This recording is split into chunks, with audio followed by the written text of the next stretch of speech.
So today's a relatively quiet day. We have one big meeting in the morning, which we're heading to right now.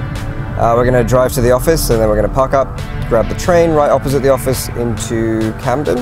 And we're going to meet two sisters that are working on a fantastic business, and we're going to really dive deep into their strategy, pricing strategy, structure. And then we're going to come back to the office and we have a whole day at the office, loads of stuff to catch up before a trip away next week.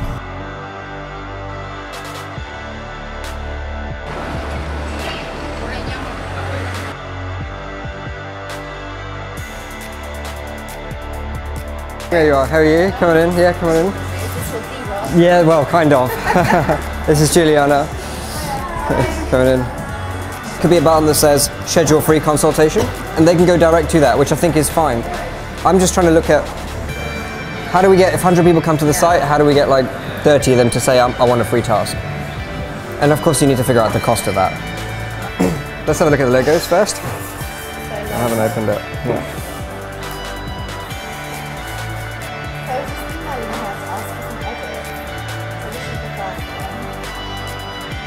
Okay. But love the name. So the benefit of super niching comes when you're marketing. So like, let's say this place, the reason it's called Pamban is because apparently that's the name of an island in between India and Sri Lanka. There are two guys, this guy's Indian, the other guy's Sri Lankan, they're both founders. So now when they take this place to market, they have two super niches, because they have like, instead of like croissants and stuff, they have Asian snacks. So they could, the Indian guy could go to the Indian community and say, look, we do chai and we do all these kind of things. And the Sri Lankan guy can go to the Sri Lankan community and they're starting Sri Lankan food today, and he could say, we do Sri Lankan food. But they both do everything. And I think that's how this needs to be approached. But the idea is that you set yourself 3 months to hit one super niche, or 6 months depending on how much time you have, 6 months to market to one super niche. And then come the next cycle, you can start looking at the other one. And therefore your website speaks to the broader niche, and your landing pages, your specific pages, like you'll design a specific page just for coaches. If you're a coach and you need, you've got a full practice, or your practice is filling up and there's a ton of work to do, everything is on your hat. Like, as an entrepreneur, you live with the most pressure because everyone is accountable to you. So you have to do your own social media, your own marketing, your own payroll, your own administrative work, your own client follow-up. Like, there's so many hats to wear. Now that speech that I just gave right now is for anybody. Yeah. But we could just write it specifically for coaches on a coaches page, and then we could write it specifically for medical profession on the medical profession page.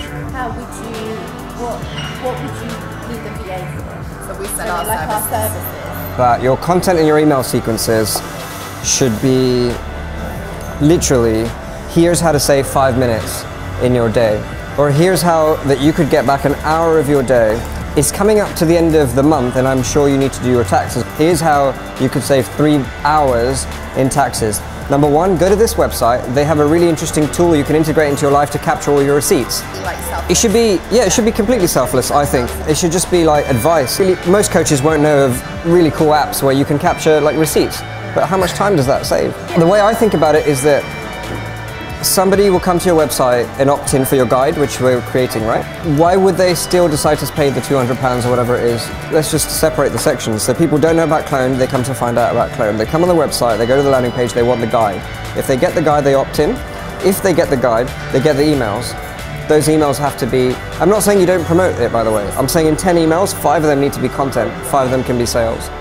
They'll get that only after they've seen the content. Whereas if you just sent them an email and say, here are the kinds of things we can do for you, take a free month, they still don't know why to trust you.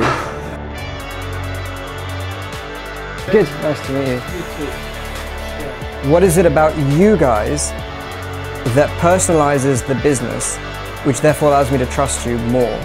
You go to Innocent Drinks, right? You know Innocent Drinks, the smoothies, the drinks, etc. As an example, people buy them not just for the drinks, they buy them for the story. You don't have to worry about the next 5 pages of results. YouTube is the gateway to ranking now. I think the world of SEO is dead. I think that you're playing a really difficult game if you want your website to be at the top of Google. Like, people are going to trust you because, and this is the key, people are going to trust you because you're humble, you're down to earth, you don't push people, but you know what you're talking about. Yeah. And the only way to get that across is your story, and this is the knowledge. And you're not afraid to share the knowledge, and most companies are afraid to share the knowledge. Why should you be afraid to share the knowledge? Nice to meet you, absolutely, and you too. Thank you both for coming in.